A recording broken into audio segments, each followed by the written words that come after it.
নম্বর শিক্ষা। গরিব এবং মধ্যবিত্ত শ্রেণী অর্থের জন্য কাজ করে, ধনবান মানুষ অর্থকে দিয়ে নিজের কাজ করায়। সেদিনের সেই উজ্জ্বল শনিবার সকালে আমার নির্ধন বাবা আমাকে যা শিখিয়েছেন, আমি তার থেকে সম্পূর্ণ অন্যরকম শিক্ষা লাভ করছিলাম। 9 বছর বয়সেই আমি সচেতন হলাম যে দুজন বাবাই আমাকে শেখাতে চেয়েছেন।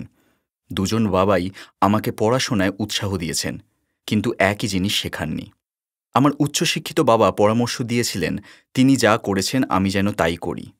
বাবা, আমি চাই তুমি পরিশ্রম করে পড়াশোনা করো, ভালো নাম্বার পাও, যাতে তুমি একটি বড় কোম্পানিতে নিরাপদ চাকরি পেতে পারো। আর দেখো, তাতে যেন খুব ভালো সুবিধার সুযোগ থাকে।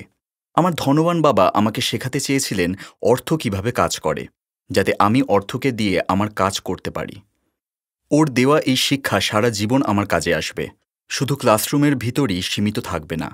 আমার ধনী বাবা আমায় প্রথম পাঠ শিখিয়ে যাচ্ছিলেন। তুমি যে ঘন্টায় 10 সেন্টে কাজ করার ব্যাপারে রেগে গেছ, এতে আমি খুশি হয়েছি। তুমি যদি রেগে না যেতে এবং আনন্দের সঙ্গে গ্রহণ করতে, সত্যি কথা বলতে কি আমি তোমাকে শেখাতে পারতাম না। দেখো, প্রকৃত শিক্ষার জন্য কর্মশক্তি, আবেগ এবং তীব্র আকাঙ্ক্ষার প্রয়োজন। এই ফর্মুলায় রাগের একটা বিরাট অংশ কাজ করে, কারণ আবেগ তৈরি হয় ভালোবাসা ও রাগের সংমিশ্রণে। টাকাকড়ির ব্যাপারে বেশিরভাগ লোক সাবধানে খেলতে চায়, তাতে সে নিরাপদ বোধ করে। তাই আবেগ দিয়ে তারা পরিচালিত হয় না, হয় ভয় দিয়ে। তাহলে সেই জন্যই কি তারা কম মাইনের চাকরি নেয়? অবশ্যই, ধনী বাবা বললেন। কিছু লোক বলে যে আমি লোকেদের শোষণ করি, কারণ আমি চিনির কারখানা বা গভর্নমেন্টের মতন মোটা মাইনে দিই না। আমি বলি লোকেরা নিজেরাই নিজেদের শোষণ করে। ভয়টা তাদের, আমার নয়। কিন্তু আপনার কি মনে হয় না ওদের বেশি মাইনে দেওয়া উচিত? আমি জিজ্ঞাসা করলাম। আমার দেওয়ার প্রয়োজনই হবে না। আর তাছাড়া বেশি পারিশ্রমিক দিলেও সেই সমস্যার সমাধান হবে না। তোমার বাবাকে দেখো, উনি যথেষ্ট রোজগার করেন এবং তাও ওর ধার দেনা থেকে যায়। বেশি টাকা দিলেও বেশিরভাগ লোকের ধার বাড়তেই থাকে। ও, সেই জন্যই ঘন্টায় 10 সেন্ট? আমি মৃদু হেসে বললাম, এটা শিক্ষার একটা অঙ্গ। ঠিক তাই, মৃদু হাসলেন ধনী বাবা। দেখো, তোমার বাবা স্কুলে গেছেন এবং খুব ভালো শিক্ষা লাভ করেছেন, যাতে তিনি একটি বেশি মাইনের চাকরি পেতে পারেন। উনি পেয়েছেনও, কিন্তু তবুও ওর টাকাকড়ির সমস্যা আছে, কারণ তিনি স্কুলে টাকাকড়ি সম্বন্ধে কিছুই শেখেননি। তার উপর তিনি অর্থের জন্য কাজ করায় বিশ্বাস করেন। আর আপনি করেন না? আমি জিজ্ঞাসা করলাম। না, সত্যিই না, ধনী বাবা বললেন। তুমি যদি অর্থের জন্য কাজ করতে চাও তাহলে স্কুলে থাকাই ভালো। ওই জিনিস শেখার জন্য ওই জায়গাটা দারুণ। কিন্তু তুমি যদি শিখতে চাও কি করে অর্থকে তোমার জন্য কাজ করাতে হয়, তাহলে আমি তোমাকে সেটা শেখাবো। কিন্তু শুধু যদি তুমি শিখতে চাও তাহলেই শেখাবো, নয়তো নয়। সবাই সেটা শিখতে চাইবে না? আমি জিজ্ঞাসা করলাম। না, ধনী বাবা বললেন, কারণ অর্থের জন্য কাজ করতে শেখাটা সহজতর, বিশেষ করে যখন টাকা পয়সার ব্যাপারে আলোচনা করা হয়। তখন যদি ভয় তোমার প্রাথমিক আবেগ থাকে। আমি বুঝলাম না। আমি ভুরু কুঁচকে বললাম, ওটা নিয়ে এখন দুশ্চিন্তা করো না। শুধু জেনে রাখো, ভয়ের জন্য বেশিরভাগ লোক চাকরি করে। বিল মেটাতে না পারার ভয়, যথেষ্ট অর্থ না থাকার ভয়, আবার শুরু করার ভয়। একটা পেশা অথবা একটা ব্যবসা শেখার একই মূল্য। বেশিরভাগ লোক পয়সার কৃতদাস হয়ে যায়, আর তারপর তার মালিকের ওপর রেগে যায়। অর্থকে নিজের জন্য কাজ করাতে শেখানো ব্যাপারটা বোধহয় সম্পূর্ণ আলাদা শিক্ষা। আমি জিজ্ঞাসা করলাম। নিশ্চয়ই, ধনী বাবা উত্তর দিলেন।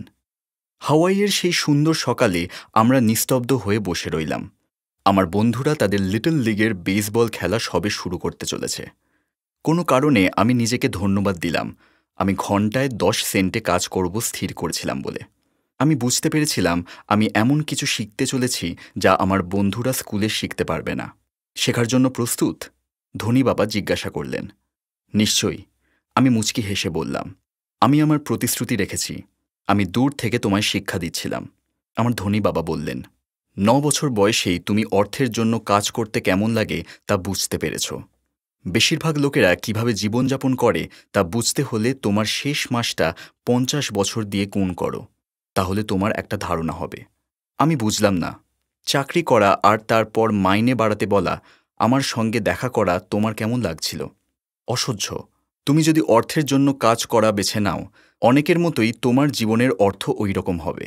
ধনী বাবা বললেন, আর যখন শ্রীমতী মার্টিন ৩ ঘন্টা কাজের জন্য তোমাদের হাতে ৩টি ডাইম দিয়েছিলেন, তখন তোমার কেমন লেগেছিল?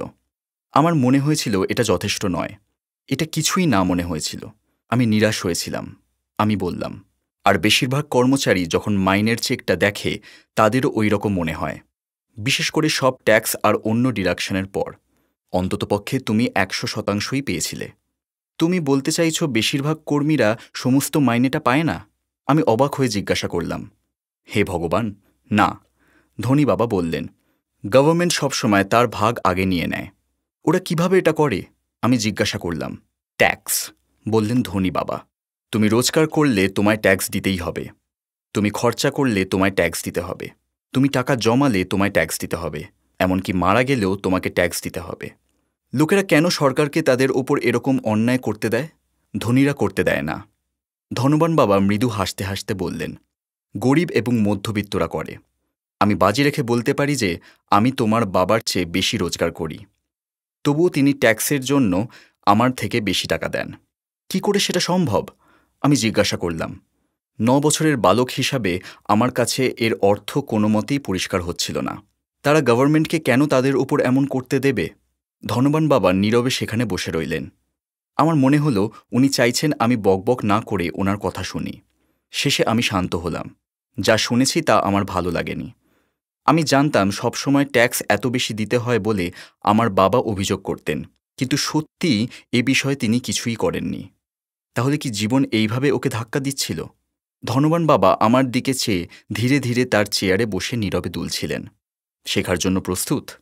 তিনি জিজ্ঞাসা করলেন। আমি আস্তে মাথা নাড়লাম। আমি যেমন বলেছি, অনেক কিছু শেখার আছে। কি করে অর্থকে দিয়ে নিজের জন্য কাজ করানো যায়, এই শিক্ষাটা আজীবন শিখতে হয়।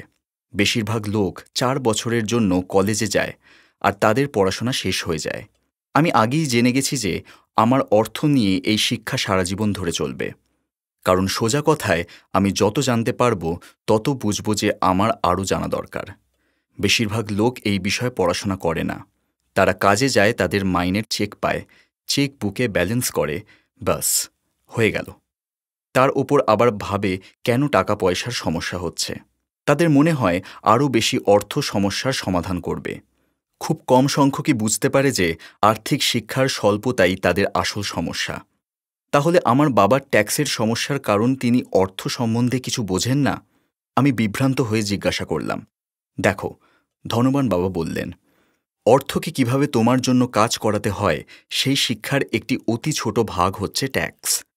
আজ আমি শুধু জানতে চাই যে তোমার মধ্যে অর্থ সম্বন্ধে শেখার আবেগ এখনও আছে কিনা। বেশিরভাগ লোকের সেই তীব্র বাসনাটাই থাকে না। তারা স্কুলে যেতে চায়, একটি পেশায় শিক্ষা নিতে চায়, কাজ করতে করতে আনন্দ পেতে চায় এবং অনেক পয়সা উপার্জন করতে চায়। হঠাৎ যখন বিরাট অর্থের সমস্যা নিয়ে জেগে ওঠে, তখন তারা কাজ বন্ধ করতে পারে না। এইটা শুধুমাত্র অর্থের জন্যই। অথচ অর্থকে কি করে তোমার জন্য কাজ করাতে হয় সেই শিক্ষাটি না থাকার খেসারত দিতে হয় তাদেরকে। তাহলে তোমার কি এখনও শেখার ইচ্ছা আছে? ধনবান বাবা জিজ্ঞাসা করলেন। আমি মাথা নাড়লাম। ভালো। ধনী বাবা বললেন, এখন কাজে ফিরে যাও। এবার আমি তোমাকে কোনো মাইনে দেব না। কি? আমি বিস্মিত হয়ে জিজ্ঞাসা করলাম। তুমি ঠিকই শুনেছ। কিছু না। তুমি প্রতি শনিবার একইভাবে ৩ ঘন্টা কাজ করবে, কিন্তু এবার তোমায় ঘন্টায় 10 সেন্ট করে দেওয়া হবে না। আমি কথাগুলো বিশ্বাস করতে পারছিলাম না।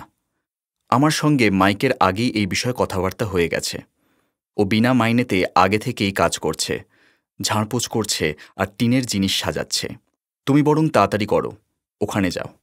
এটা অন্যায়, আমি চিৎকার করলাম। কিছু তো দিতেই হবে। তুমি বলেছ তুমি শিখতে চাও।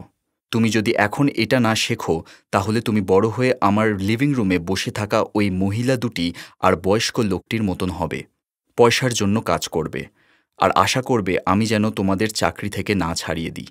অথবা তোমার বাবার মতন প্রচুর অর্থ রোজগার করেও দেনার আকণ্ঠ ডুবে থাকবে আর আশা করবে আরও বেশি অর্থ সমস্যার সমাধান করবে।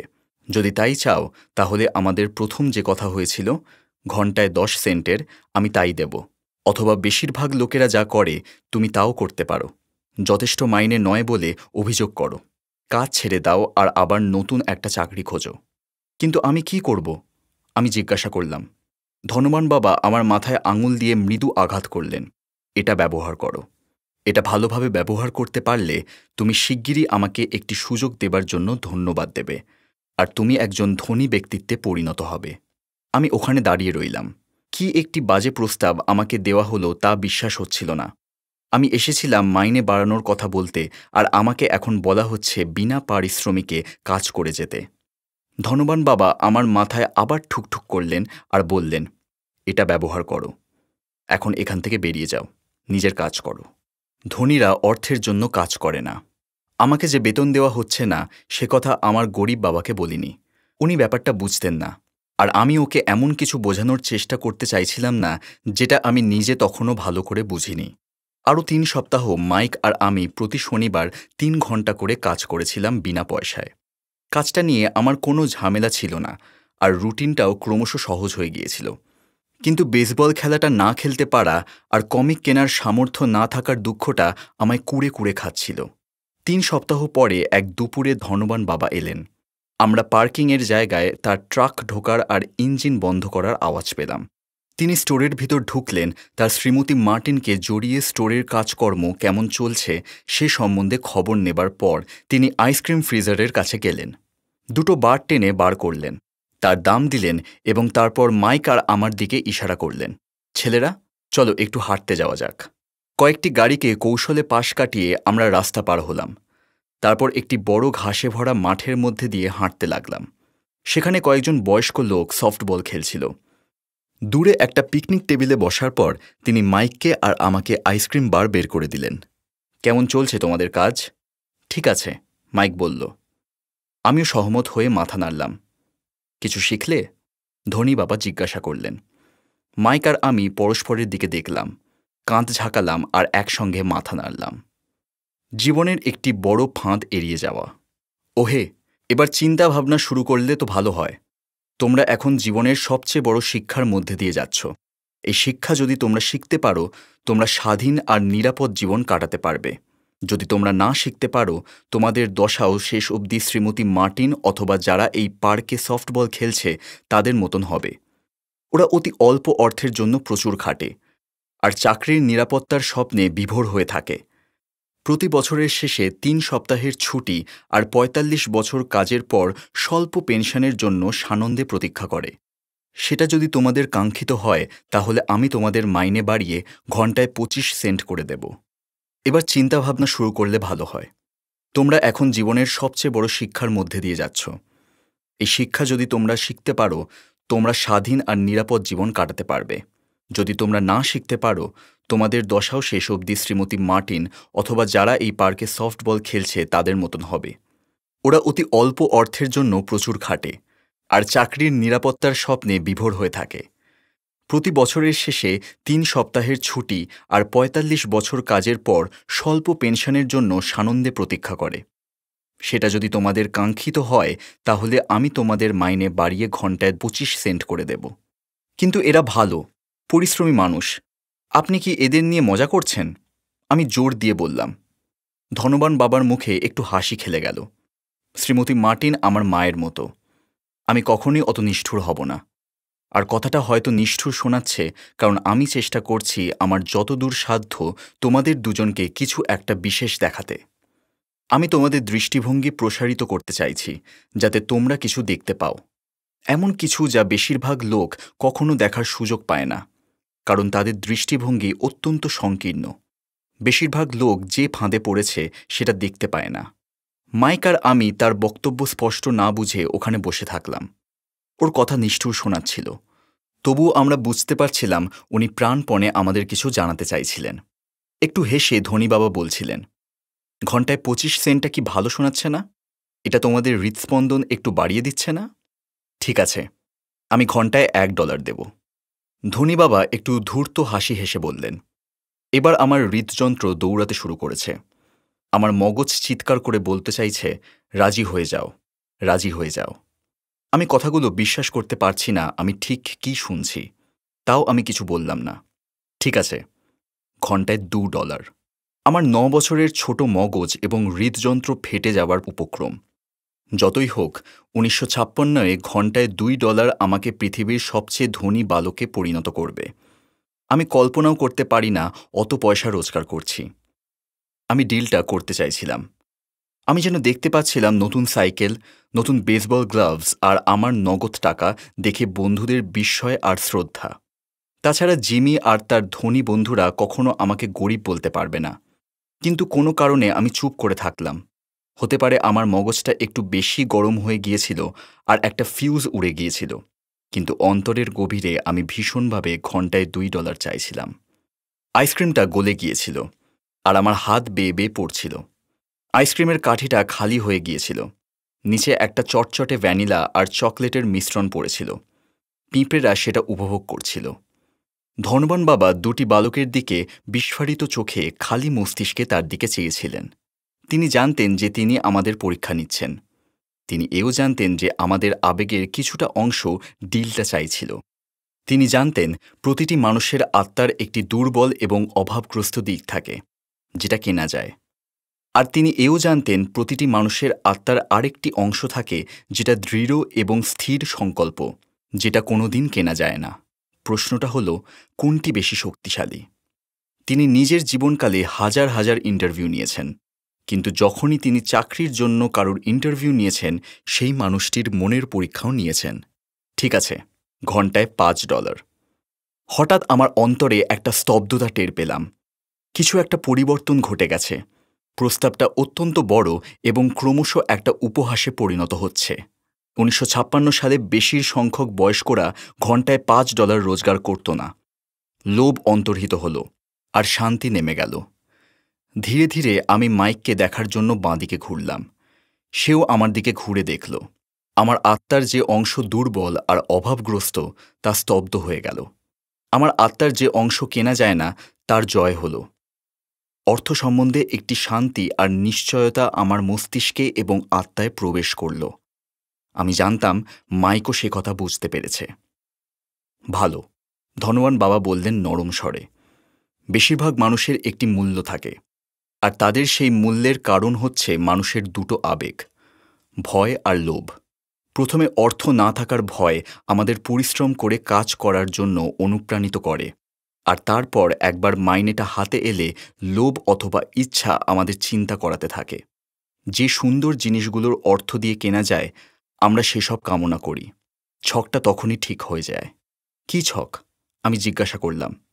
ওঠা, কাজে যাওয়া, বিল জমা দেওয়া, আবার ওঠা, কাজে যাওয়া, বিল জমা করার ছক। তখন থেকে তাদের সারা জীবন দুটো আবেগ দিয়ে পরিচালিত হতে থাকে, ভয় এবং লোভ। তাদের আরও বেশি অর্থের লোভ দেখাও, তারা চক্রটা চালাতে থাকবে, খরচও আরও বাড়িয়ে দেবে। একেই আমি ইঁদুর দৌড় বা র্যাট রেস বলছি। অন্য কোনো রাস্তা আছে? মাইক জিজ্ঞাসা করল। হ্যাঁ, ধনবান বাবা ধীরে ধীরে বললেন, কিন্তু অতি স্বল্প সংখ্যক লোক সেটা খুঁজে পায়। আর সেই রাস্তাটা কি? মাইক জিজ্ঞাসা করল। আমি আশা করেছিলাম যে তোমরা আমার সঙ্গে কাজ করতে করতে আর শিখতে শিখতে সেটাই খুঁজে পাবে। সেই জন্য আমি টাকা দেওয়া বন্ধ করে দিয়েছিলাম। কোনো আভাস দিতে পারো? মাইক জিজ্ঞাসা করল।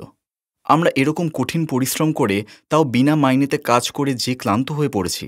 ঠিক আছে, প্রথম পদক্ষেপ হলো সত্যি কথা বলা, ধনবান বাবা বললেন। আমরা মিথ্যে কথা বলছিলাম না, আমি বললাম। আমি তো বলিনি তোমরা মিথ্যে বলছো, আমি সত্যি কথা বলতে বলেছি। ধনবান বাবা আবার বললেন। কি বিষয় সত্যি কথা? আমি জিজ্ঞাসা করলাম। তোমাদের কীরকম অনুভূতি হচ্ছে? ধনবান বাবা জিজ্ঞাসা করলেন। তোমাদের অন্য কাউকে বলতে হবে না, শুধু নিজেকে বলো। তুমি বলতে চাইছো এই পার্কের লোকজন, যেসব লোকেরা তোমার জন্য কাজ করে, যেমন শ্রীমতী মার্টিন, তারা এরকম অনুভব করে না? আমি জিজ্ঞাসা করলাম। আমার সন্দেহ হয়, ধনবান বাবা বললেন। তার বদলে তারা অর্থভাবের ভয় অনুভব করে। ভয়ের মুখোমুখি হওয়ার বদলে তারা প্রতিক্রিয়া দেখায়, কিন্তু চিন্তা করে না। তারা আবেগের বশবর্তী হয়ে প্রতিক্রিয়া দেখায়, কিন্তু বুদ্ধি ব্যবহার করে না। আমাদের মাথায় টোকা মারলেন তিনি। সুতরাং তাদের চিন্তাভাবনায় আবেগই প্রধান হয়ে ওঠে। মাইক বলল। ঠিক বলেছ, ধনবান বাবার ছোট্ট উত্তর। তাদের সত্যিকারের অনুভূতি নিজেদের কাছে প্রকাশ করার বদলে তারা আবেগ অনুযায়ী প্রতিক্রিয়া দেখায়। মাথা খাটিয়ে চিন্তা করে না। তারা ভয় পায়। তারা এই আশা নিয়ে কাজে যায় যে অর্থ তাদের ব্যয় কমিয়ে দেবে, কিন্তু তা হয় না। সেই পুরনো ভয় তাদের সঙ্গে থাকে। তারা আবারও কাজে যায় এই আশায় যে অর্থ তাদের ভয়কে শান্ত করবে, কিন্তু আবারও তা হয় না। ভয় দূর করার প্রতিশ্রুতি দিয়ে ভয়ই তাদের এই কাজ করা, অর্থ রোজগার করা, আবার কাজ করা, অর্থ রোজগার করার ফাঁদে ফেলে। কিন্তু প্রতিদিন সকালে যখন তারা জেগে ওঠে, সেই পুরনো ভয়ও তাদের সঙ্গে জেগে ওঠে। কোটি কোটি লোককে এই পুরনো ভয় সারা রাত জাগিয়ে রাখে। রাতটা দুশ্চিন্তা আর অশান্তির কারণ হয়ে দাঁড়ায়। তাই তারা এই আশায় জেগে ওঠে আর কাজে যায় যে ভয়টা তাদের আত্মাকে ক্ষয় করে ফেলেছে, তাকে মাইনের চেকটা মেরে ফেলবে। অর্থই তাদের জীবনকে চালাচ্ছে আর তারা সে সম্বন্ধে সত্যি বলতে অস্বীকার করে। অর্থই তাদের আবেগকে নিয়ন্ত্রণ করে, অতপর আত্মাকেও। ধনবান বাবা তার কথাগুলো আমাদের মনের ভিতর ঢুকতে দিয়ে শান্তভাবে বসে রইলেন। উনি কি বলেছেন মাইক আর আমি শুনেছি, কিন্তু সত্যি পুরোপুরি ওর কথাগুলো বুঝতে পারিনি। বড়রা কেন যে কাজে যাবার জন্য তাড়াহুড়ো করে তা আমায় ভাবাতো। এটা বেশ মজার ব্যাপার বলে তো মনে হয় না, আর তাদের কখনো খুব খুশি দেখায় না, কিন্তু কিছু একটা তাদের কাজে যাবার জন্য তাড়া দিতে থাকে। উনি কি বলছেন তা আমরা যতটা সম্ভব অন্তরে গ্রহণ করেছি। বুঝতে পেরে ধনী বাবা বললেন, আমি চাই তোমরা ছেলেরা সেই ফাঁদটা এড়িয়ে চলো। আমি তোমাদের এটাই শেখাতে চেয়েছি। শুধু ধনী হওয়া নয়, কারণ ধনী হওয়া কোনো সমস্যার সমাধান নয়। সমাধান নয়? আমি অবাক হয়ে জিজ্ঞাসা করলাম। না, নয়। আমাকে অন্য আবেগটার কথা শেষ করতে দাও। সেটা হলো তীব্র আকাঙ্ক্ষা। কেউ কেউ একে লোভ বলে, কিন্তু আমি আকাঙ্ক্ষা বলাই পছন্দ করি। আরও ভালো, আরও সুন্দর, আরও মজাদার বা উত্তেজক জিনিসের আকাঙ্ক্ষা সম্পূর্ণ স্বাভাবিক।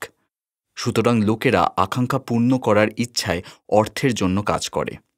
তারা আনন্দের জন্য অর্থের জন্য আকাঙ্ক্ষা করে। তারা মনে করে যে তারা আনন্দ কিনতে পারে, কিন্তু অর্থ দিয়ে যে আনন্দ আনা যায় তা প্রায়ই স্বল্পায়ু হয়, আর শিগগিরই তাদের আরও অর্থের প্রয়োজন হয়। আরও আনন্দ, আরও সুখ, আরও আরাম, আরও নিরাপত্তার জন্য। তাই তারা কাজ করতে থাকে। তারা মনে করে তাদের যে আত্মা ভয় আর আকাঙ্ক্ষায় পীড়িত, অর্থ তাদের উপশম করবে। কিন্তু অর্থ তা করতে পারে না। এমনকি ধনী লোকের ক্ষেত্রেও না? মাইক জিজ্ঞাসা করল। হ্যাঁ, ধনী লোকেরাও এর অন্তর্গত। ধনী বাবা বললেন, বাস্তবে অনেক ধনীদেরই ধনী হবার কারণ আকাঙ্ক্ষা নয়, ভয়। তারা মনে করে অর্থ তাদের অর্থাভাবের ভয়, গরিব হবার ভয় ঘুঁচিয়ে দিতে পারে। তাই তারা প্রচুর অর্থ জমিয়ে তোলে, কিন্তু ভয় আরও বেড়ে চলে। তখন তারা সেটা হারাবার ভয় পায়। আমার এমন বন্ধু আছে যাদের প্রচুর থাকা সত্ত্বেও তারা কাজ করে চলেছে। আমি এমন লোককে জানি যাদের কোটি কোটি টাকা আছে, অথচ তারা নিজেদের দরিদ্র অবস্থার চেয়ে এখন আরও ভীত। তারা সব পয়সা হারাবার ভয়ে আতঙ্কিত। যে ভয় তাদের ধনী করেছে তা এখন আরও বেড়ে গেছে। তাদের আত্মার সেই দুর্বল আর অভাবগ্রস্ত দিকটা এখন আরও জোরে চিৎকার করছে। তারা তাদের অর্থের সাহায্যে কেনা বড় বাড়ি, গাড়ি, উন্নত মানের জীবন হারাতে চায় না। তাদের দুশ্চিন্তা তারা গরিব হয়ে গেলে তাদের বন্ধুরা কি বলবে। অনেকে আবেগের দরুন মরিয়া আর স্নায়বিক রোগগ্রস্ত অথবা নিউরোটিক হয়ে যায়, যদিও তারা ধনী থাকে এবং তাদের অর্থও বাড়তে থাকে। তাহলে কি একজন গরিব লোক বেশি খুশি? আমি জিজ্ঞাসা করলাম। না, আমি তা মনে করি না, ধনবান বাবা উত্তর দিলেন। টাকা পয়সা এড়িয়ে যাওয়াটা যতখানি মানসিক বিকার, অর্থে আসক্তিও ঠিক ততখানিই সমস্যা। যেন কোনো সংকেতে শহরের এক পাগল ঠিক সেই সময় আমাদের টেবিলের পাশ দিয়ে গিয়ে ডাস্টবিনের কাছে দাঁড়ালো আর চারিদিকে পুঙ্খানুপুঙ্খ অনুসন্ধান চালাতে লাগল। আমরা তিনজন দারুণ আগ্রহ নিয়ে ওকে দেখতে থাকলাম। আগে হলে আমরা হয়তো ওকে সম্পূর্ণ অবজ্ঞা করতাম। ধনবান বাবা তার মানিব্যাগ থেকে একটি ডলার বের করে বুড়ো লোকটির দিকে ইশারা করলেন। পয়সা দেখেই সেই লোকটি তাড়াতাড়ি চলে এলো। ডলারটা নিল আর ধনবান বাবাকে অসংখ্য ধন্যবাদ দিল। তারপর নিজের সৌভাগ্য প্রফুল্ল হয়ে তাড়াতাড়ি সেখান থেকে চলে গেল। ওর সাথে আমার বেশিরভাগ কর্মচারীর বিশেষ কোনো তফাৎ নেই। ধনী বাবা বললেন, আমার অনেকের সাথেই দেখা হয় যারা বলে আমার টাকা পয়সার বিশেষ কোনো আগ্রহ নেই, অথচ তারা চাকরি ক্ষেত্রে দিনে ৮ ঘন্টা করে কাজ করে। এটা সত্যিকে অস্বীকার করা। যদি তাদের অর্থে আগ্রহ না থাকে তাহলে তারা কেন কাজ করছে? এই ধরনের চিন্তা বোধহয় যে লোকটা শুধুই অর্থ সংগ্রহ করে তা থেকে বেশি পাগলামি। আমি যখন বসে আমার ধনবান বাবার কথা শুনছিলাম, আমার নিজের বাবার কথা মনে পড়ল। উনি প্রায়ই বলেন, আমার অর্থে আগ্রহ নেই। তিনি সবসময় আমি কাজ করি কারণ আমি আমার কাজটা ভালোবাসি, এই রকম একটা কথা বলে নিজেকে বাঁচাতে চান। তাহলে আমরা কি করব? আমি জিজ্ঞাসা করলাম, আমাদের মধ্যে থেকে ভয় এবং লোভের চিহ্ন নিঃশেষ হয়ে যাওয়া পর্যন্ত অর্থের জন্য কাজ করব? না, সেটা সময় নষ্ট করা হবে। ধনবান বাবা বললেন, আবেগই আমাদের মনুষ্যত্বের বৈশিষ্ট্য। এই আবেগ আমাদের খাঁটি করেছে। আবেগ বলতে আমরা কর্মশক্তি আর গতির সমন্বয় বুঝি। নিজের আবেগের প্রতি সত্যনিষ্ঠ থাকো। নিজের বুদ্ধি আর আবেগ নিজের সমর্থনে ব্যবহার করো, বিপক্ষে নয়। ও, বলল মাইক, আমি এক্ষুনি কি বললাম তাই নিয়ে দুশ্চিন্তা করো না। আগামী বছরগুলোয় এর অর্থ আরও সুস্পষ্ট হবে। তুমি শুধু নিজের আবেগের দর্শক হও, প্রতিক্রিয়া দেখিও না। বেশিরভাগ লোক জানে না তাদের আবেগই তাদের দিয়ে চিন্তা করায়। তোমার আবেগ তোমার আবেগেই থাকুক, কিন্তু তোমার বুদ্ধি বিবেচনা দিয়ে নিজে চিন্তা করতে শিখতে হবে। আমাকে একটা উদাহরণ দিতে পারেন? আমি জিজ্ঞাসা করলাম। নিশ্চয়ই। যখন কেউ বলে আমার একটি চাকরি পাওয়া দরকার, খুব সম্ভব সেক্ষেত্রে আবেগই চিন্তাটা করাচ্ছে। অর্থ না থাকার ভয় এই চিন্তার জন্ম দিচ্ছে। কিন্তু লোকেদের তো নিশ্চয়ই অর্থের দরকার আছে, তাদের বিল মেটাতে হয়। আমি বললাম, নিশ্চয়ই দরকার আছে। হাসলেন ধনবান বাবা। আমি যা বলতে চাইছি তা হলো প্রায় বেশিরভাগ চিন্তার উৎস হচ্ছে ভয়। আমি বুঝতে পারছি না, মাইক বলল। উদাহরণস্বরূপ, যদি যথেষ্ট অর্থ না থাকার ভয় জাগে, তক্ষুনি অর্থ রোজগারের তাগিদে একটা চাকরি পাবার জন্য দৌড়ে না বেরিয়ে ভয়টা দূর করার জন্য তারা নিজেদের একটা প্রশ্ন করতে পারে, চাকরিটাই কি ভবিষ্যতে সবচেয়ে ভালোভাবে ভয়ের সমস্যাটার সমাধান করতে পারবে? আমার মতে উত্তরটা হচ্ছে না। বিশেষত যখন কোনো ব্যক্তির পুরো জীবনটাই দেখা হয়। সত্যি বলতে কি, চাকরি একটি দীর্ঘকালীন সমস্যার সাময়িক সমাধান। কিন্তু আমার বাবা সবসময় বলেছেন, স্কুলে পড়াশোনা করো, ভালো নম্বর পাও, যাতে তুমি একটি নিশ্চিত নিরাপদ চাকরি পাও। আমি কিছুটা বিভ্রান্ত হয়ে বলে ফেললাম, হ্যাঁ, আমি জানি উনি তাই বলেন। ধনবান বাবা হেসে বললেন, বেশিরভাগ লোকই পরামর্শ দিয়ে থাকে, আর এটা বেশিরভাগ লোকের কাছে একটা ভালো উদ্দেশ্য। কিন্তু লোকেরা প্রধানত ভয় তাড়িত হয়েই এই পরামর্শ দিয়ে থাকে। আপনি বলতে চাইছেন আমার বাবা ওটা বলেন কারণ উনি ভয় পেয়েছেন? হ্যাঁ, ধনবান বাবার সোজা উত্তর। উনি এই ভেবে আতঙ্কিত যে তুমি অর্থ রোজগার করতে পারবে না এবং সমাজে স্থান পাবে না। আমাকে ভুল বুঝো না, তিনি তোমাকে ভালোবাসেন এবং তোমার মঙ্গল চান, আর আমার মনে হয় তার ভয় ন্যায্য। পড়াশোনা আর একটা চাকরি অত্যন্ত জরুরি, কিন্তু এটা ভয় দূর করতে পারবে না। দেখো, যে ভয় ওকে সকালে উঠে কিছু টাকা রোজগার করতে বাধ্য করছে, সেই ভয়ই আবার তোমার স্কুলে যাওয়ার পিছনে এত জোরাজুরি করার কারণও হয়ে দাঁড়াচ্ছে। তাহলে আপনি কি পরামর্শ দিচ্ছেন? আমি তোমাদের অর্থের ক্ষমতাকে কিভাবে নিজের আয়ত্তে আনা যায় তা শেখাতে চাই, ভয় পেতে নয়। আর সেটা তোমাদের স্কুলে শেখায় না। তুমি যদি তা না শেখো, তুমি অর্থের কৃতদাস হয়ে দাঁড়াবে। আমি এখন ওর কথা বুঝতে পারছি। উনি আমাদের দৃষ্টিভঙ্গি প্রসারিত করতে চাইছিলেন। উনি আমাদের এমন জিনিস দেখাতে চাইছিলেন যা শ্রীমতী মার্টিন দেখতে পান না, তার কর্মচারীরা দেখতে পায় না, আর সেই অর্থে আমার বাবাও দেখতে পান না। উনি এমন উদাহরণ ব্যবহার করেছেন যেগুলো এক এক সময় নিষ্ঠুর মনে হয়েছে, কিন্তু আমি কখনো সেগুলো ভুলে যাইনি। আমার দৃষ্টি সেদিন প্রসারিত হয়ে গিয়েছিল, আর আমি সেই ফাঁদটা দেখতে শুরু করেছিলাম, যেটা বেশিরভাগ লোকের জন্য পাতা থাকে। দেখো, শেষে আমরা সবাই কিন্তু কর্মচারী। আমরা শুধু আলাদা আলাদা স্তরে কাজ করি। ধনবান বাবা বললেন, আমি শুধু চাইছিলাম তোমরা ছেলেরা একবার এই ফাঁদটা এড়িয়ে যাওয়ার সুযোগ পাও, যে ফাঁদটা ভয় আর আকাঙ্ক্ষা এই দুটো আবেগ দিয়ে তৈরি হয়েছে। ওগুলো তোমাদের কাজে লাগাও, তোমাদের বিপক্ষে নয়। এটাই আমি তোমাদের শেখাতে চাই। আমি শুধু অর্থের স্তূপ বানানোর শিক্ষা দিতে উৎসাহিত নই। সেটা তোমাদের ভয় ও আকাঙ্ক্ষাকে নিয়ন্ত্রণ করতে সাহায্য করবে না। তোমরা শুধুই একজন উচ্চ রোজগারে কৃতদাসে পরিণত হবে। তাহলে আমরা কি করে ফাঁদটা এড়াবো? দারিদ্র্য আর আর্থিক সংগ্রামের প্রধান কারণ ভয় আর অজ্ঞতা। অর্থব্যবস্থা, গভর্নমেন্ট অথবা ধনীরা নয়। স্ব আরোপিত এই ভয় আর অজ্ঞতাই মানুষকে ফাঁদে জড়িয়ে ফেলছে।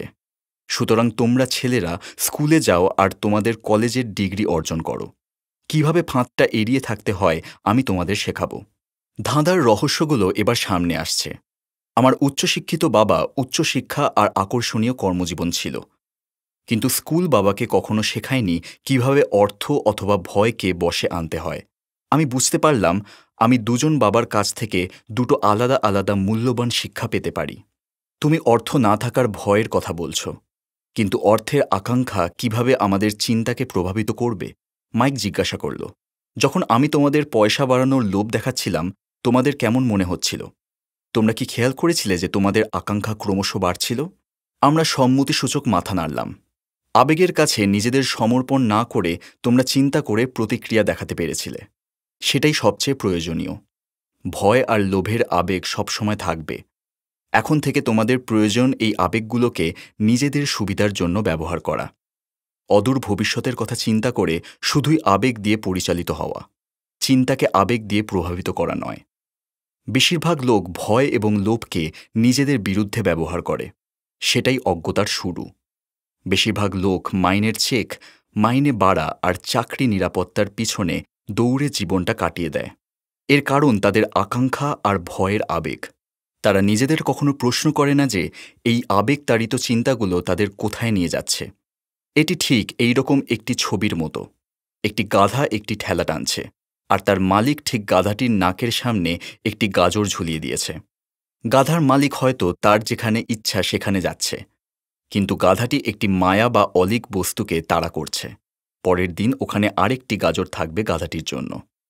মানে যেই মুহূর্তে আমি একটা বেসবল গ্লাভস, মিষ্টি বা খেলনার কল্পনা করতে শুরু করি, সেটা ওই গাধাটার গাজরের মতো হয়ে যায়? মাইক জিজ্ঞাসা করল। হ্যাঁ, আর তুমি যত বড় হতে থাকো তোমার খেলনার দাম তত বাড়তে থাকে। একটি নতুন গাড়ি, একটি নৌকা আর বন্ধুদের প্রভাবিত করার জন্য একটি বড় বাড়ি। ধনবান বাবা অল্প হেসে বললেন, ভয় তোমাকে বাড়ি থেকে বের করে আর লোভ ডাকতে থাকে, তোমাকে বিপথে নিয়ে যায়। তাহলে উত্তরটা কি? মাইক জিজ্ঞাসা করল। ভয় আর আকাঙ্ক্ষাকে যেটা আরও তীব্র করে তা হচ্ছে অজ্ঞতা। তাই প্রায়ই অনেক ধনীরা যখন আরও বড়লোক হতে থাকে তাদের ভয় বাড়তে থাকে। অর্থ হচ্ছে ওই গাজর, একটা অলীক বস্তু। গাধা যদি পুরো ছবিটা দেখতে পেত, সে হয়তো গাজরের পিছনে তাড়া করার সিদ্ধান্তটা আরেকবার ভেবে দেখত। ধনবান বাবা বোঝাতে থাকলেন, মানুষের জীবন অজ্ঞতা আর জ্ঞানের একটি সংগ্রাম। ব্যাখ্যা করে তিনি বললেন, যখন কোনো মানুষ স্বয়ং নিজের সম্বন্ধে জ্ঞান আর তথ্য অনুসন্ধান করা বন্ধ করে দেয়, সেখানেই তার অজ্ঞতার শুরু হয়। সেই সংগ্রাম চলে প্রতি মুহূর্তে। নিজের মস্তিষ্ক খোলা রাখতে অথবা বন্ধ রাখতে শেখার সিদ্ধান্ত নেওয়ার সংগ্রাম। দেখো, স্কুল খুব গুরুত্বপূর্ণ। তুমি স্কুলে যাও একটি কলা অথবা পেশা শেখার জন্য, যাতে তুমি সমাজকে কিছু দান করতে পারো। প্রত্যেক সমাজে শিক্ষক, ডাক্তার, মেকানিক, আর্টিস্ট, রাঁধুনি, ব্যবসায়ী, পুলিশ অফিসার, দমকল কর্মী, যোদ্ধার প্রয়োজন আছে, যাতে আমাদের সংস্কৃতি সমৃদ্ধি লাভ করে আর সমাজ উন্নত হয়। সেই জন্য স্কুল তাদের প্রশিক্ষণ দেয়। কিন্তু দুর্ভাগ্যবশত অনেক মানুষের জন্য স্কুল শিক্ষার শেষ ধাপ, শুরু নয়। একটি দীর্ঘ নিস্তব্ধতা ছড়িয়ে পড়ল। ধনবান বাবা মৃদু মৃদু হাসছিলেন। আমি সেদিন তার কথাগুলি সব বুঝতে পারিনি, কিন্তু যেমন সমস্ত মহান শিক্ষকের ক্ষেত্রে হয়, তাদের বক্তব্য আমাদের বছরের পর বছর শিক্ষা দেয়। প্রায় তারা চলে যাবারও অনেকদিন পর পর্যন্ত সেই শিক্ষা বজায় থাকে। আমার বাবার সেই কথাগুলি আজও আমার সঙ্গে রয়েছে। আমি আজ একটু নিষ্ঠুর হয়েছি, বললেন ধনবান বাবা। এই নিষ্ঠুরতার কারণ আমি চাই তোমাদের সবসময় এই আলোচনাটা মনে রাখো। আমি চাই তোমরা সবসময় শ্রীমতী মার্টিনের কথা মনে করো। আমি চাই তোমরা সবসময় গাধার কথাটা মনে রাখো। কখনো ভুলো না যে তোমাদের দুটো আবেগ, ভয় এবং আকাঙ্ক্ষা, তোমাদের জীবনের সবচেয়ে বড় ফাঁদের দিকে নিয়ে যেতে পারে। তাই তোমাদের সচেতন হতে হবে, যাতে ওই আবেগ তোমাদের চিন্তাধারাকে নিয়ন্ত্রণ করতে না পারে। নিজের স্বপ্নগুলির খোঁজ না করে শুধু ভয়ে ভয়ে জীবনটাকে কাটানো নিষ্ঠুরতা। আবার সুখের সমস্ত উপকরণ অর্থের জোরে কেনা যায় ভেবে অর্থের জন্য অত্যাধিক পরিশ্রম করাটাও নিষ্ঠুরতা। মাঝরাত্রে বিল মেটানোর চিন্তায় ভয়ে ঘুম থেকে জেগে ওঠাও এক বিশ্রী জীবন। এমন একটি জীবন যা সম্পূর্ণভাবে নিয়ন্ত্রিত মাইনের চেকের সাইজ দিয়ে। সত্যি সেইটা কোনো জীবনই নয়। এমন একটি চাকরি তোমাকে নিরাপত্তার অনুভূতি দেবে, এই চিন্তাটা নিজের কাছে মিথ্যে বলা ছাড়া কিছু নয়। সেটা নিষ্ঠুর। আর আমি চাই সেই ফাঁদটা তোমরা এড়াও, যদি সম্ভব হয়। আমি দেখেছি অর্থ কিভাবে মানুষের জীবন চালায়। তোমাদের জীবনে সেটা হতে দিও না। দয়া করে অর্থকে তোমাদের জীবন নিয়ন্ত্রণ করতে দিও না। একটা সফট বল আমাদের টেবিলের নিচে চলে এসেছিল। ধনবান বাবা সেটা কুড়িয়ে নিয়ে ফেরত দিয়ে দিলেন। তাহলে লোভ আর ভয়ের সঙ্গে অজ্ঞতা কী সম্পর্ক? আমি জিজ্ঞাসা করলাম। কারণ অর্থের সম্বন্ধে অজ্ঞতাই এত লোভের আর ভয়ের কারণ। ধনী বাবা বললেন, তোমাদের কয়েকটা উদাহরণ দেওয়া যাক। একজন ডাক্তার তার পরিবারের বেশি সাহায্য হবে বলে আরও অর্থ চাইছিলেন, তাই তিনি তার ফি বাড়ালেন। এটা গরিব লোকেদেরই বেশি আঘাত করল, তাই গরিব লোকেদের স্বাস্থ্য ধনীদের চেয়ে খারাপ হতে লাগল। যেহেতু ডাক্তাররা তাদের রেট বাড়িয়েছে, অ্যাটর্নিরাও তাদের রেট বাড়িয়ে দিল। অ্যাটর্নিদের রেট বেড়ে যেতে স্কুলের শিক্ষকরাও বেশি মাইনে দাবি করল, যার ফলে আমাদের ট্যাক্স বেড়ে গেল এবং এভাবেই বাড়তে থাকল। শিগগিরই ধনী আর দরিদ্রের মধ্যে এমন ভয়ঙ্কর পার্থক্য দেখা দেবে যে বিশৃঙ্খলা শুরু হয়ে যাবে, আর একটা বড় সভ্যতা ধ্বংস হয়ে যাবে। বড় বড় সভ্যতা তখনই ধ্বংস হয়েছে যখন ধনী দরিদ্রের পার্থক্য অতিরিক্ত বেড়ে গেছে। ইতিহাসের পুনরাবৃত্তি হয় একথা প্রমাণ করার জন্যই যেন আমেরিকাও একই রাস্তায় চলেছে। আমরা ইতিহাস থেকে শুধু তারিখ আর নামগুলি মুখস্থ করি, কিছু শিক্ষা নিই না। দাম তো বাড়বেই, তাই না? আমি জিজ্ঞাসা করলাম। যে শিক্ষিত সমাজে একটা সুষ্ঠুভাবে কর্মরত সরকার আছে সেখানে নয়, দাম আসলে কমে যাওয়া উচিত। যদিও এটা প্রায়ই শুধু তত্ত্বগতভাবে সত্যি হয়। অজ্ঞতার ফলে যে লোভ আর ভয় সৃষ্টি হয় তাতে দাম বেড়ে যায়। যদি স্কুলে লোকেদের অর্থ সম্বন্ধে শেখানো হয় তাহলে আরও অর্থাগম হবে এবং দাম কমে যাবে। কিন্তু স্কুল শুধু মানুষকে অর্থের জন্য কাজ করতে শিক্ষা দেওয়াতেই মনোনিবেশ করে, কি করে অর্থের ক্ষমতাকে লাগাম দেওয়া যায় তাতে নয়। কিন্তু আমাদের কি ব্যবসা শেখার নেই? মাইক জিজ্ঞাসা করল। আমার মাস্টার ডিগ্রির জন্য ব্যবসা স্কুলে পাঠাতে তুমি কি আগ্রহী নও? হ্যাঁ, ধনী বাবা বললেন। কিন্তু প্রায়ই ব্যবসা স্কুলগুলো তাদের কর্মচারীদের এমন প্রশিক্ষণ দেয় যে তারা সফিস্টিকেটেড বা পরিশীলিত বিন কাউন্টার হয়ে ওঠে। ভগবানই জানেন যখন একজন বিন কাউন্টার ব্যবসা চালায় তা কেমন হয়। তারা যা করে তা হলো সংখ্যার দিকে তাকিয়ে থাকে, লোকেদের চাকরি থেকে বরখাস্ত করা আর শেষে ব্যবসাটা বন্ধ করে দেওয়া।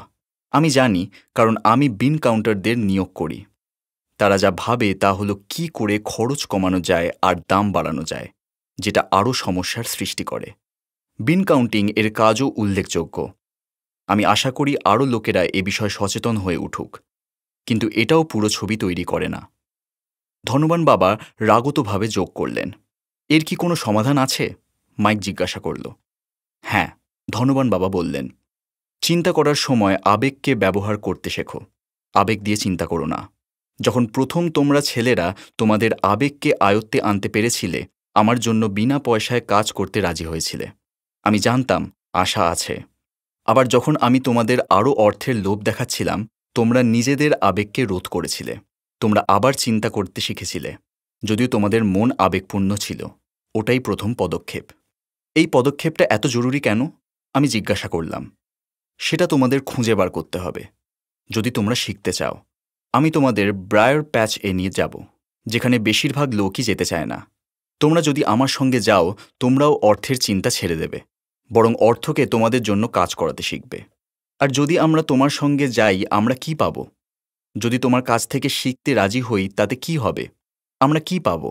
আমি জিজ্ঞাসা করলাম। যা ব্রায়ার র্যাবিট পেয়েছিল, ধনবান বাবা বললেন, টার বেবি থেকে মুক্তি। সত্যি কি ব্রায়ার প্যাচ আছে? আমি জিজ্ঞাসা করলাম। হ্যাঁ, ধনবান বাবা বললেন, ব্রায়ার প্যাচ হচ্ছে আমাদের ভয় আর লোভ। ভয়ের কারণ অন্বেষণ করে আমাদের লোভ, আমাদের দুর্বলতা, আমাদের দুর্দশাগ্রস্ত দিকের মোকাবিলা করাই এর থেকে নিষ্কৃতি রাস্তা। বুদ্ধি দিয়ে সঠিক চিন্তাধারা বশে নিয়ে, অর্থাৎ মস্তিষ্ক দিয়ে এই রাস্তাটা খুঁজতে হয়। চিন্তাধারা বেছে নেওয়া মানে? মাইক জিজ্ঞাসা করল হতবুদ্ধি হয়ে। হ্যাঁ, আমরা কি চিন্তা করব সেটা বুদ্ধি দিয়ে বেছে নেব, আবেগের বশবর্তী হব না। বিল মেটানোর দুশ্চিন্তায় সকালে উঠে চাকরিতে গেলেই সমস্যার সমাধান হবে না। একটু সময় নিয়ে নিজেকে প্রশ্ন করতে হবে। যেমন একটা প্রশ্ন, এই সমস্যার সবথেকে ভালো সমাধান কি আরও কঠোর পরিশ্রম? বেশিরভাগ লোকেরা নিজেদের কাছে এই সত্যিটা বলতে দ্বিধাবোধ করে যে ভয়ই তাদের নিয়ন্ত্রণ করে এবং তাদের চিন্তা শক্তি নেই, তাই বাড়ির বাইরে কাজ করতে দৌড়য়। টার বেবি তখন সব নিয়ন্ত্রণ করে। চিন্তাধারা বশে নেওয়া বলতে এটাই আমি বোঝাতে চেয়েছি। আর আমরা সেটা কিভাবে করব? মাইক জিজ্ঞাসা করল। সেটাই আমি তোমাদের শেখাবো। আমি তোমাদের শেখাবো যাতে তোমাদের বশে নেবার বুদ্ধি বিবেচনা থাকে, যাতে সকালে উঠেই কোনো মতে কফিটা গিলে অফিসে ছোটার মতো দ্রুত প্রক্রিয়ার বদলে তুমি চিন্তা ভাবনা করতে শেখো। মনে রেখো আমার আগের কথাটা, চাকরি শুধু এক দীর্ঘদিনের সমস্যার সাময়িক বা অল্প দিনের সমাধান। বেশিরভাগ লোকের মাথায় শুধু একটা সমস্যা থাকে এবং এটা সাধারণত অল্প দিনের সমস্যা হয়। যেমন মাসের শেষে যে বিল আসবে, অর্থাৎ টার বেবি, অর্থই এখন তাদের পরিচালনা করে। তাই তাদের বাবা মা যা করেছিল তারাও তাই করে। প্রতিদিন সকালে ওঠে আর অর্থের জন্য কাজ করতে যায়। বুদ্ধি বিবেচনার বদলে আবেগেই এমন তাদের চিন্তাকে নিয়ন্ত্রণ করে। আবেগের চিন্তা আর বুদ্ধির চিন্তার প্রভেদ কোথায় বলতে পারো? মাইক জিজ্ঞাসা করল। ও হ্যাঁ, এটা আমি সবসময় শুনি, ধনবান বাবা বললেন। যেমন সবাইকে কাজ করতে হয়, অথবা ধনীরা অসাধু, অথবা আমি চাকরি বদল করব, কিংবা এই মাইনে বাড়ানোর যোগ্যতা আমার আছে, তুমি আমাকে ধাক্কা দিতে পারো না, অথবা আমি এই চাকরিটা পছন্দ করি কারণ এটা সুনিশ্চিত, এমন কিছু আছে যা আমি পাচ্ছি না, এরকম কথা প্রায়ই শুনি। কিন্তু এমন কোনো কথা শুনতে পাই না যা আবেগ প্রধান চিন্তাকে ভাঙে আর স্পষ্টভাবে চিন্তা করার সুযোগ দেয়। মানতেই হবে এটা একটা মহান শিক্ষা। কখন একজন আবেগ থেকে কথা বলছে আর কখন পরিষ্কার চিন্তা থেকে কথা বলছে, এই ব্যাপারটা শেখা এমন একটি শিক্ষা যা আমাকে সারা জীবন খুব সাহায্য করেছে, বিশেষত সেসব ক্ষেত্রে যখন আমি নিজেও প্রতিক্রিয়া তাড়িত হয়ে কথা বলছি, স্বচ্ছ চিন্তা থেকে নয়। আমরা যখন দোকানের দিকে ফিরছি, ধনবান বাবা বুঝিয়ে বললেন যে ধনীরা সত্যি অর্থ তৈরি করে, তারা এর জন্য কাজ করে না। তিনি বোঝাতে থাকলেন যে মাইক আর আমি অর্থ তৈরি করার উদ্দেশ্যে যখন সীসা থেকে 5 সেন্টের টুকরো তৈরি করছিলাম, আমরা ধনীদের চিন্তাধারার খুব কাছাকাছি পৌঁছে গিয়েছিলাম। সমস্যা হলো, এটা করা আমাদের পক্ষে বেআইনি। এটা গভর্নমেন্ট বা ব্যাংকের পক্ষে আইনসম্মত, কিন্তু আমাদের জন্য নয়। তিনি বোঝালেন, মুদ্রা বানানোর আইনসম্মত উপায় আছে, আবার বেআইনি উপায়ও আছে। ধনবান বাবা বোঝাতে থাকলেন, ধনীরা জানে অর্থ একটি অলীক বস্তু, সত্যি গাধার কাছে গাজরটির মতো। কোটি কোটি লোক তাদের ভয় আর লোভ থেকে অর্থকে সত্যি বলে ভাবছে, যা আসলে একটা ভ্রম। অর্থ সত্যিই মন গড়া কথা। জনতার মিথ্যে আস্থা আর অজ্ঞতার জন্যই শুধু এই তাসের বাড়িটা দাঁড়িয়ে আছে। সত্যি বলতে কি, তিনি বলে চললেন, গাধার গাজরটা কিন্তু অর্থের চেয়ে অনেক বেশি মূল্যবান। তিনি আমেরিকার গোল্ড স্ট্যান্ডার্ড সম্বন্ধেও কিছু কথা বললেন। চেক একটি ডলার, এক একটি রুপোর সার্টিফিকেট, কথাও বললেন। তাঁকে একটা গুজব চিন্তিত করে তুলেছিল। কোনো দিন হয়তো আমাদের গোল্ড স্ট্যান্ডার্ডটা নষ্ট হয়ে যাবে আর ডলারগুলোর রুপোর সার্টিফিকেট থাকবে না। তেমন হলে সব ভেঙে পড়বে। গরিব, মধ্যবিত্ত শ্রেণী আর অজ্ঞদের জীবন নষ্ট হয়ে যাবে। তারা এই বিশ্বাস করবে যে সেই পুঁজিটুকু সত্যিই আছে, আর তাদের কোম্পানি বা গভর্নমেন্ট তাদের দেখাশোনা করবে। সেদিন উনি কী বলছিলেন আমরা সত্যিই বুঝতে পারিনি, কিন্তু ক্রমশ এর অর্থ আমাদের কাছে পরিষ্কার হয়েছিল। বাকিদের যা চোখে পড়ে না তা দেখা। তার সুবিধাজনক স্টোরের বাইরে তার পিকআপ ট্রাকে উঠতে উঠতে তিনি বললেন, তোমরা তোমাদের কাজ করে যাও। যত তাড়াতাড়ি পেচেক পাওয়ার প্রয়োজনীয়তা ভুলে যাবে, ততই তোমাদের পূর্ণবয়স্ক জীবন সহজতর হবে। মস্তিষ্ক ব্যবহার করো, কোনো অর্থ না নিয়েই কাজ করো, আর অদূর ভবিষ্যতে তোমাদের বুদ্ধি তোমাদের প্রচুর অর্থ উপার্জনের পথ দেখাবে, যা আমি হয়তো কখনোই দিতে পারবো না। তোমরা এমন জিনিস দেখতে পাবে যা অন্যেরা কখনো দেখতে পায় না। বেশিরভাগ লোক এই সুযোগগুলো কখনো দেখতে পায় না, কারণ তারা অর্থ আর নিরাপত্তা খোঁজে, আর শুধু সেটাই পায়। যে মুহূর্তে তুমি একটা সুযোগ দেখতে পাবে, জীবনের বাকি সুযোগগুলো তোমার কাছে স্পষ্ট হয়ে যাবে। আর যে মুহূর্তে তোমরা সেটা করতে পারবে, আমিও তোমাদের আরও কিছু শেখাবো। এটা শেখার চেষ্টা করো, জীবনের সব থেকে বড় ফাঁদ এড়াতে পারবে। তোমরা কখনো কোনোদিন টার বেবি স্পর্শ করবে না। মাইক আর আমি স্টোর থেকে আমাদের জিনিসপত্রগুলো নিয়ে শ্রীমতী মার্টিনকে বিদায় সম্ভাষণ জানালাম। তারপর আমরা আবার ফিরে গেলাম সেই পার্কটাতে, ওই একই বেঞ্চে। ওখানে বসে আমরা আরও কয়েক ঘন্টা চিন্তা করে আর কথা বলে সময় কাটালাম। পরের সপ্তাহে স্কুলেও আমরা চিন্তাভাবনা করলাম। তারপর আরও 2 সপ্তাহ সময় নিয়ে কথা বলে আর বিনা মজুরিতে কাজ করলাম। দ্বিতীয় শনিবারের শেষে আমি শ্রীমতী মার্টিনকে আবার বিদায় সম্ভাষণ জানাচ্ছিলাম আর কমিক বইয়ের স্ট্যান্ডটাকে লোভাতুর চোখে দেখছিলাম। প্রতি শনিবারের 40 সেন্ট না পাবার দুঃখ হচ্ছে। আমার কাছে কমিক কেনার কোনো পয়সা নেই। হঠাৎ যখন শ্রীমতী মার্টিন মাইককে আর আমাকে বিদায় সম্ভাষণ জানাচ্ছেন, তখন আমি ওকে এমন একটা কাজ করতে দেখলাম যা আমি তাকে আগে কখনো করতে দেখিনি। অর্থাৎ বলতে চাইছি যে করতে দেখেও আমি কখনো তেমন মনোযোগ দিয়ে কাজটাকে লক্ষ্য করিনি। শ্রীমতী মার্টিন কমিক বইয়ের প্রথম পাতাটা অর্ধেক করে কাটছিলেন। তিনি কমিক বইয়ের পলাটের উপরের অর্ধেকটা রাখছিলেন আর বাকি কমিক বইটা একটা বড় কার্ডবোর্ডের বাক্সে ছুঁড়ে ফেলছিলেন। আমি যখন জিজ্ঞাসা করলাম যে কমিক বইগুলো দিয়ে কি করেন, তখন তিনি বললেন, আমি ওগুলো ছুঁড়ে ফেলে দিই। কমিক বইয়ের ডিস্ট্রিবিউটর যখন কমিক বই নিয়ে আসে, আমি মলাটের উপরে অর্ধেকটা ফেরত দিয়ে দিই। ও 1 ঘন্টার মধ্যেই আসবে। মাইক আর আমি 1 ঘন্টা অপেক্ষা করলাম।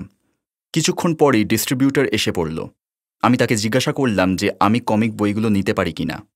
তিনি উত্তর দিলেন, তোমরা যদি এই স্টোরে কাজ করো আর এগুলো আবার বিক্রি না করো, তাহলে এই বইগুলো তোমরা পেতে পারো। আমাদের পার্টনারশিপ আবার অন্যরকমভাবে শুরু হলো। বেসমেন্টে মাইকের মায়ের একটা অতিরিক্ত ঘর ছিল, যেটা কেউ ব্যবহার করত না। আমরা সেটা পরিষ্কার করে সেই ঘরে শত শত কমিক বই সংগ্রহ করে রাখতে শুরু করলাম। শিগগিরই আমাদের কমিক বইয়ের লাইব্রেরি জনসাধারণের জন্য খুলে দেওয়া হলো। মাইকের ছোট বোন পড়াশোনা করতে ভালোবাসে, তাই ওকে হেড লাইব্রেরিয়ান হিসেবে নিযুক্ত করা হলো।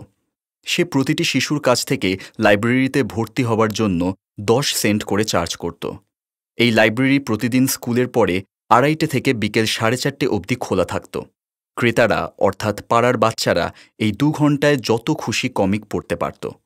এটা ওদের জন্য লাভজনক ছিল, কারণ প্রতিটি কমিকের দাম ছিল 10 সেন্ট আর তারা 2 ঘন্টায় 5টা কি 6টা কমিক বই পড়তে পারত। বাচ্চারা যখন লাইব্রেরি ব্যবহার করত, মাইকের বোন তখন তাদের ভালো করে লক্ষ্য করত যাতে তারা কোনো কমিক বই নিয়ে যেতে না পারে। সে একটা রেজিস্টারও রাখত। প্রতিদিন কতজন বাচ্চা এলো, তারা কারা এবং তাদের কোনো মতামত আছে কিনা সেসব লিখে রাখত। মাইক আর আমি সপ্তাহে $9.5 করে 3 মাস ধরে পেলাম।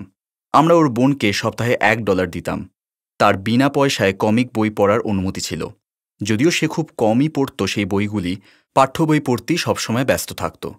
মাইক আর আমি শর্তমাফিক প্রতি শনিবার স্টোরে কাজ করে আলাদা আলাদা স্টোর থেকে কমিক বই সংগ্রহ করতাম। আমাদের ডিস্ট্রিবিউটরের সঙ্গে কমিক বই বিক্রি না করার চুক্তিও আমরা রক্ষা করেছিলাম। বইগুলো ছিঁড়ে গেলে আমরা ওগুলো পুড়িয়ে ফেলতাম। আমরা একটা শাখা অফিস খোলার চেষ্টা করেছিলাম, কিন্তু আমরা মাইকের বোনের মতো এত বিশ্বাসযোগ্য ও একনিষ্ঠ কাউকে খুঁজে পাইনি।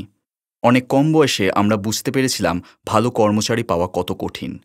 লাইব্রেরি খোলার 3 মাস পরে একদিন ঘরের মধ্যে একটা ঝগড়া বেঁধে গেল। অন্য পাড়ার কয়েকটা গুন্ডা জোর করে ঢুকে এটা শুরু করেছিল। মাইকের বাবা আমাদের ব্যবসাটা বন্ধ করে দিতে বললেন। শেষ পর্যন্ত আমাদের কমিক বইয়ের সেই ব্যবসা বন্ধ হয়ে গেল, আর আমরা সুবিধাজনক স্টোরে প্রতি শনিবার কাজ করা বন্ধ করে দিলাম।